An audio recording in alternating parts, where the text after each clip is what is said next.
Oil prices have risen to the highest level in 7 years, supported by tight supplies, but also by the prospect of rising demand from the start of the summer driving season in the United States, which is the world's biggest crude consumer. Brent is now trading at nearly $115 a barrel and WTI at $111 a barrel.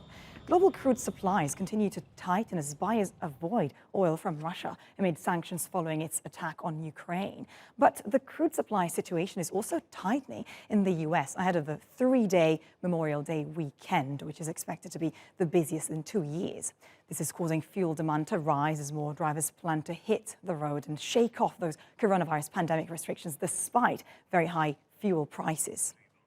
More on this now. Let's go to Danni Hewson, who is a finance analyst at AJ Bell. Many thanks for being with us this morning. Danni, first of all, the US summer seasons and this Memorial Day weekend, how much can oil prices rise? And I mean, do you think there's a ceiling to how much they can rise in the short term, but also in the longer term?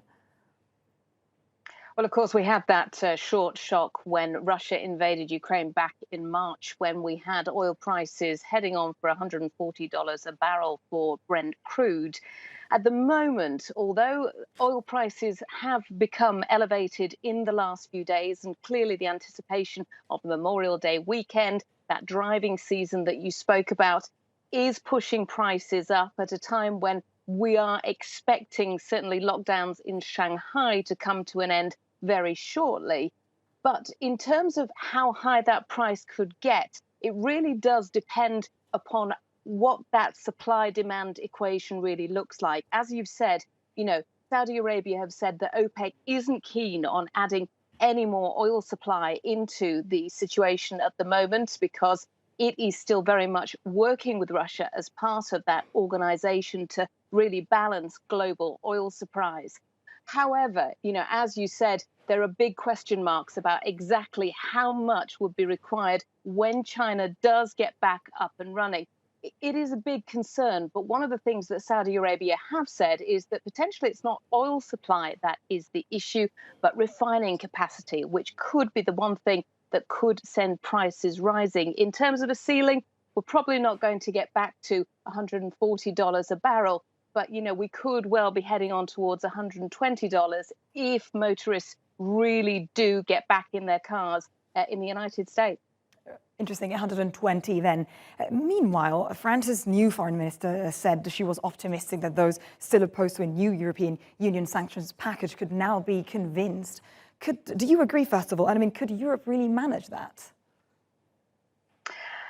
It does seem like quite a tall order, doesn't it? Particularly because there are so many countries that have been particularly opposed to this. We do know that the Czech Republic, Slovakia, and obviously Hungary have been very outspoken about their inability to really sign on to this potential package of sanctions against Russia because they require Russian oil to keep things going.